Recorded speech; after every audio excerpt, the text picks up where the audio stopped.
Akhwat yang mengungkapkan perasaan.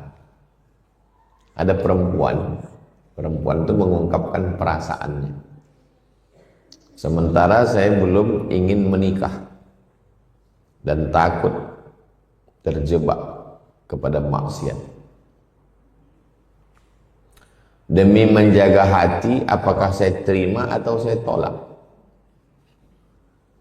Perempuan yang menawarkan dirinya kepada laki-laki yang soleh, hukumnya mubah, boleh. Tapi bukan dia langsung ke laki-laki itu. Bukan dibilangnya, sudikah kau jadi imam? Ini perempuan yang tidak menjaga marwah, muruah, harga dirinya. Ya kalau diterima, kalau ditolaknya, maulah pindah kampus. Pak usah pindah ke UIR. Dari UIN mana? Macam mana Sayyidatuna Khadijah dulu? Bukan Khadijah langsung ke Nabi, melalui paman-paman. Cakapkannya, kalau bahasa kitanya merisik. Kalau meminang itu jelas sudah. Nah, kalau masih mengintai-intai, mengintip-intip, bahasa Melayunya merisik-risik. Udah ada calon, agak-agaknya menjawabnya pun begitu juga. Saya masih mau kuliah dulu Pak. Nah, kalau begitu jawabnya itu berarti nggak mau itu. Antum pun jangan pede kali. Mana tahu kalian kuliah baik, jadi imam di masjid, jamaah tuh suka sama kalian. Dek, ada anak gadis saya, mau tak? Kalau hubungan kita ini jangan hanya sekedar antara jamaah dengan ustadz. Kami ingin lebih dekat dari itu lagi. Nah, itu berisik itu. Nah, kalau kalian bilang saya masih kuliah Pak, dia pun paham, berarti dia menolak halus itu. Yang kalian bilang, Bapak ini orang yang ke-13 lah yang ngomong gini ke saya. Pede kali kau. Ini daftarnya Pak. Nah, jaga juga perasaan orang. Kalau dia lembut, lembut pula kita. Perempuan, sebaik apapun laki-laki itu, jangan kalian jatuhkan harkat martabat diri. Pakai keluarga, abang, pakcik, sahabat, suruh ngomong ke dia. Kalau kata dia mau, baru berlanjut ke khitbah. Datanglah keluarga dia meminang. Kalau belum, saya belum mau menikah Pak Ustadz. Saya takut buat dosa, nanti pacaran. Demi menjaga hati, apakah saya terima atau saya tolak? Tolak baik-baik. Darul mafasid muqaddam ala jalbil masalih. Kalau ada maslahat, ada maksadat, ada positif, ada negatif. Darul mafasid itu kaedahnya. Menolak mudarat lebih didulukan daripada mengambil manfaat. Apa mudaratnya? Pacaran, terjadilah apa yang terjadi. Apa manfaatnya? Menjaga hati dia. Darul mafasid, menolak mudarat lebih didulukan daripada mengambil manfaat. Diundang acara walimah. Di acara walimah itu ada artis dangdut pakai rok pendek. Apa mudaratnya? Haram menengok, mendengar fitnah. Apa manfaatnya? Mendatangi undangan sunnah. Ketika bertemu antara manfaat dengan mudarat, apa kaidahnya? Darul mafasid muqaddam ala jalbil masalih. Menolak mudarat lebih utama daripada mengambil. Ngaji manfaat, tapi banyak begal. Antara ngaji sama begal, pakai kaidah darul mafasid muqaddam al jalbil masalih. Menolak begal lebih didulukan daripada datang ngaji. Jadi yang tak datang ini, itu menolak begal. Terus yang datang ini, memang kalau dikasih tahu sama dia, kau janganlah ngaji sama Ustaz Somad, sekarang lagi musim begal. Aku memang lagi mancing-mancing begal itu. Lebih begal dia, itu begal aku lagi. Mau aku tes motor dia, berapa kekencangan begal. Kalau gitu silakanlah. Jadi yang datang ini lulus begal semua ini. Pada zakat mal, jika sudah sampai nisab, dikeluarkan kepada satu orang saja atau dibagikan kepada beberapa orang.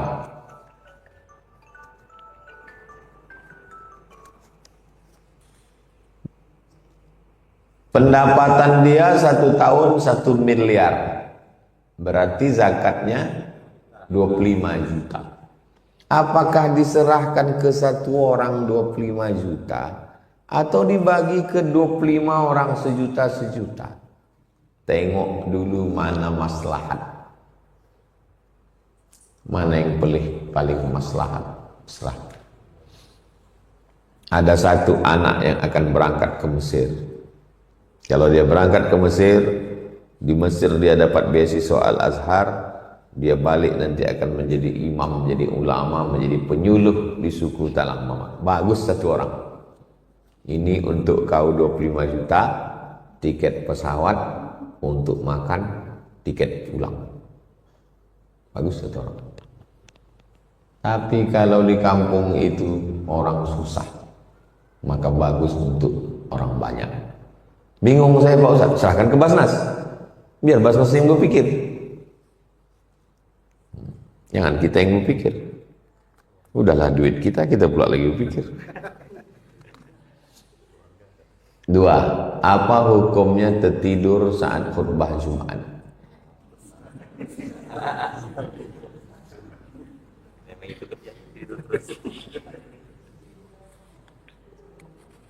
Minum kopi dulu. Sebelum pergi sholat Jumat itu minum kopi. Saya dulu kemana-mana nyetir sendiri. Ke Bagan Siapi-api, ke Tembilahan, ke Dumai, ke Rokan Hulu. Itu jadwal rutin tiap bulan.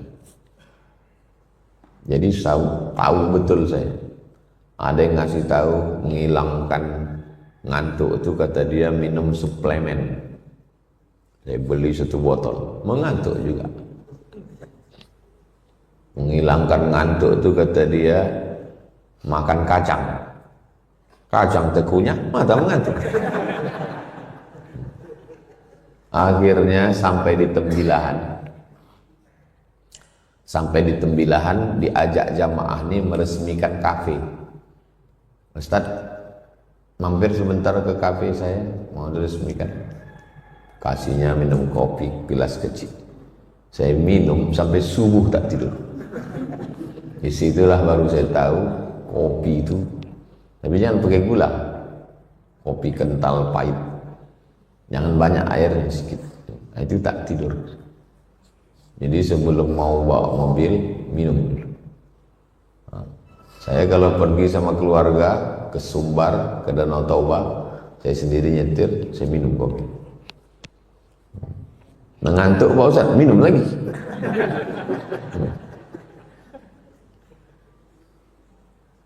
Inti daripada sholat Jumat itu adalah khutbah. Wal khutbatani fiha maqama raka'ataini minaz zuhri.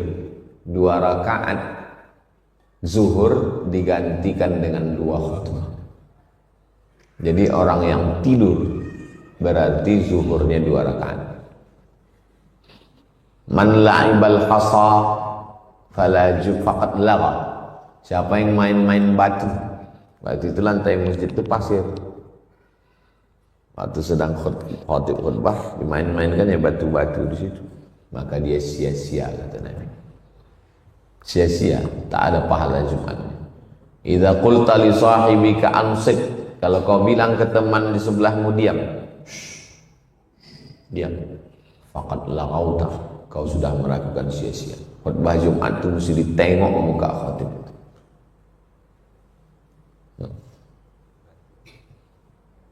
Duduk kita menengok muka khatib. Tapi kalau saya sholat di Pekanbaru, saya di ujung-ujung. Karena kalau saya tengok waktu itu grogi dia.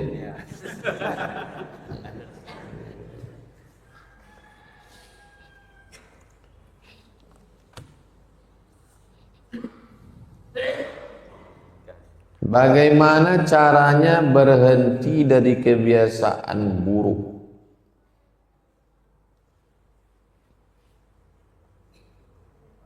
Pornografi, membini, nikah. Tak ada cara lain. Tidak ada cara lain kecuali membini. Dan bahayanya lagi, sesudah membini lebih tertarik dia ke pornografi daripada ke bininya. Itu penyakit psikologis, penyakit jiwa. Ya, maka mudah-mudahan Allah menjaga anak-anak muda, anak-anak kita. Saya tak menengok anak-anak muda ini sebagai orang lain. Saya menengok sebagai anak saya. Anak saya laki-laki. Mizian Hazik Abdillah laki-laki, Sami laki-laki. Anak Jamal ponakan saya Habibi laki-laki. Jadi saya menengok adik-adik mahasiswa adalah anak keponakan saya. Jaga diri baik-baik. Dijaga Allah Ta'ala hati kalian sampai masanya kalian dapat kerja yang baik, dapat perempuan yang baik, cepat menikah insyaAllah. Sementara itu banyak-banyak puasa sunat Senin Kamis, puasa Nabi Daud. Tidak ada obat lain kecuali nikah. Seorang istri ditinggal oleh suaminya selama 2 bulan dan suaminya meninggalkan hutang yang banyak. Apakah boleh istri menceraikan suami tanpa sepengetahuannya dengan tujuan menghindarkan hutang peninggalan suami? Hutang suami wajib dibayar oleh suami. Tidak ada kewajiban istri membayarkan hutang suami. Kalau suami meninggal, punya hutang 100 juta, harta warisannya 100 juta, maka dibayarkan hutang 100 juta itu habis untuk membayar hutang.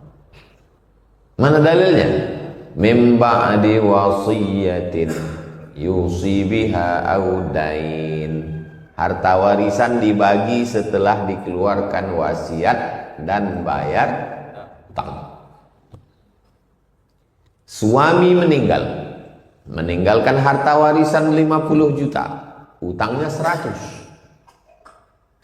Dibayarkan 50 juta itu semua menutup hutang. Berapa lagi sisa hutangnya? 50 juta. Sisa yang 50 juta, siapa yang membayar? Tidak ada yang wajib membayar. Bini tak wajib, anak tak wajib.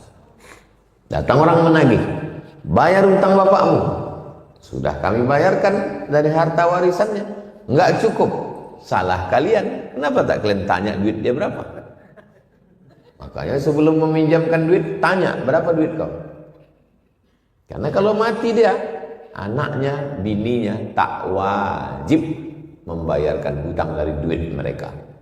Mereka hanya wajib membayarkannya dari tirkah. Tirkah itu dari harta peninggalan. Jelas? Tapi kalau anaknya mau sukarela, sukarela bukan wajib, kubayarkanlah. Itu namanya tatawwu, sukarela, bukan wajib. Jelas? Jangan nanti kalian ditagih orang. Kejut. Bayar hutang bapakmu.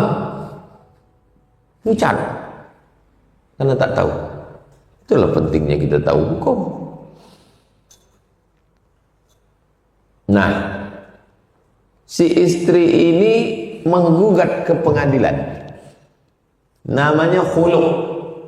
Datang dia ke pengadilan agama, ditulisnya gugatan. wahai Bapak Hakim, tolong kabulkan gugatan saya. Saya mau melepaskan ikatan pernikahan dengan suami saya karena hutangnya banyak kali dan orang sudah menagih-nagih. Terserah hakim.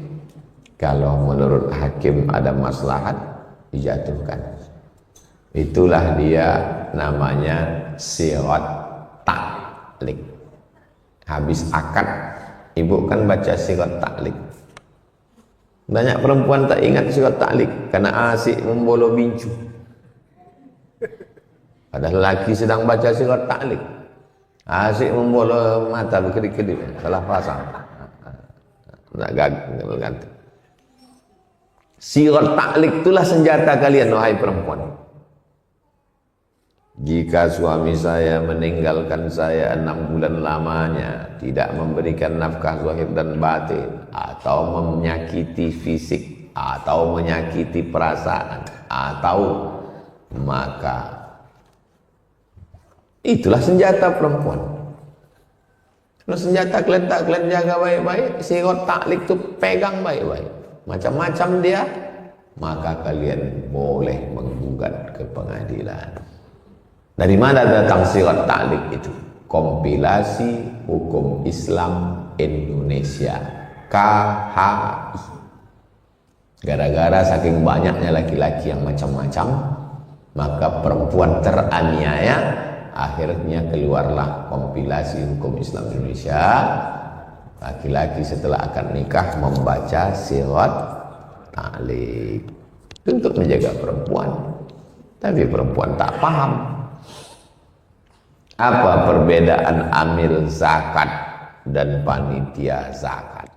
Amil zakat diangkat oleh ulil amri. Ulil amri kita dulu Sultan Syarif Qasim, Kerajaan Siak. Sekarang kita tidak lagi Kerajaan Siak, kita Republik Indonesia, diangkat oleh Kementerian Agama. Namanya Badan Amil Zakat Nasional. Provinsi, kabupaten, kota, masjid, daftar ke Basnas kota, nanti masjid diangkat namanya UPZ, Unit Pengumpul Zakat. Itu namanya amil zakat. Sedangkan panitia zakat kita musyawarah, lalu kita angkat satu orang panitia pengumpul. Dia bukan amil, dia panitia zakat. Macam mana kami ini supaya bisa jadi amil? Lapor ke Basnas. Nanti Basnas mengeluarkan SK namanya UPZ, Unit Pengumpul Zakat. Apakah amil zakat bisa diangkat oleh masyarakat atau pengurus musola? Bagaimana pembagiannya? Negeri-negeri yang tidak ada pemerintahan Islam, Kamboja, Laos, Vietnam, Patani, Thailand Selatan, tak ada. Jadi macam mana lah mereka mengurus zakatnya? Mereka musyawarah. Musyawarah mereka diangkatnya lah. Karena waktu itu ulil amrinya ya imam, pemimpin umat Islam di situ. Karena pemerintahannya pemerintahan tak Islam.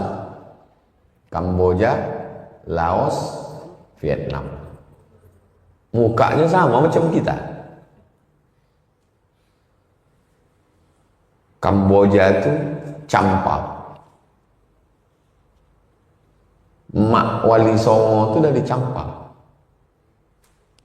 Bahasa mereka mirip-mirip macam bahasa Melayu. Saya jumpa mahasiswa Campa di Madinah.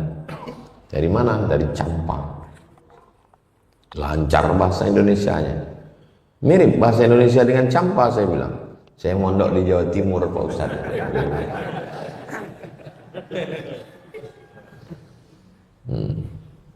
Ustaz mohon doanya untuk segera dapat cucu. Nikahkan dulu anaknya. Anaknya udah nikah. Siapa yang paling diutamakan dalam bersedekah?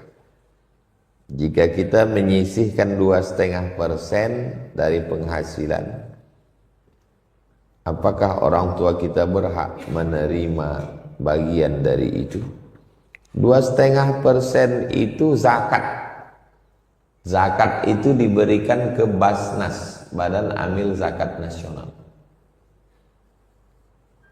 Tidak boleh dikasih ke orang yang wajib kita nafkah.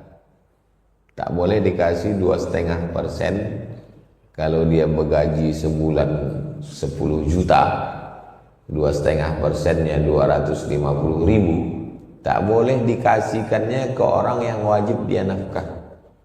Bini, anak, orang tua, tak boleh. Mak, ini 250.000 zakatku, tak boleh. Istri, ini 250.000 zakatku, tak boleh. Anak, kau ambil ya di ATM, udah papa transfer zakat papa ke kau, tak boleh. Karena anak, bini, orang tua wajib dinafkah, maka tak boleh. Tapi saudara kandung boleh. Ada adik susah, masuk dia 8 asnaf. Innamas shadaqatil fuqara wal masakin wal amilina 'alaiha wal mu'allafati qulubuhum wa fir riqab wal gharimin wa fi sabilillah wa ibnis sabil. Cacat dia, tak bisa dia kerja, tak ada income sama sekali, berarti dia masuk fakir.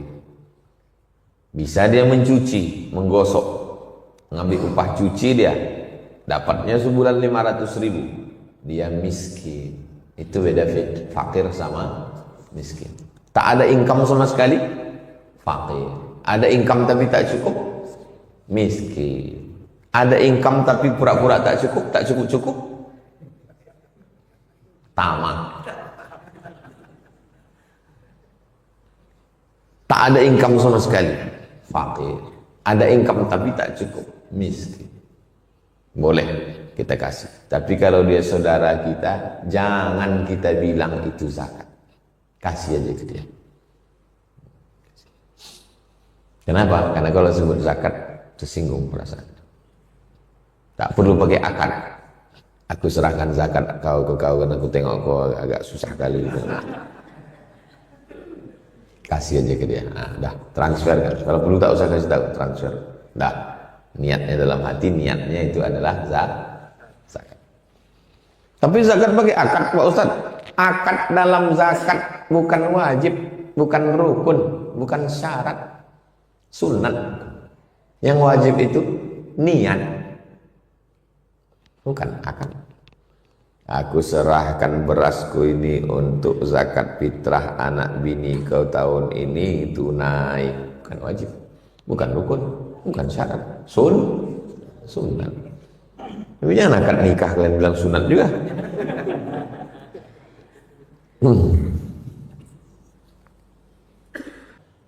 Di akhir majelis mari kita sama berdoa kepada Allah Subhanahu wa taala. Ala hazihi niyyah al-Fatihah. A'udzu billahi minasyaitonir rajim. Bismillahirrahmanirrahim. Alhamdulillahirabbil alamin. Arrahmanir rahim. Maliki yaumiddin. Iyyaka na'budu wa iyyaka nasta'in. Ihdinas siratal mustaqim. Siratal ladzina an'amta 'alaihim ghairil maghdubi 'alaihim waladdallin. Amin.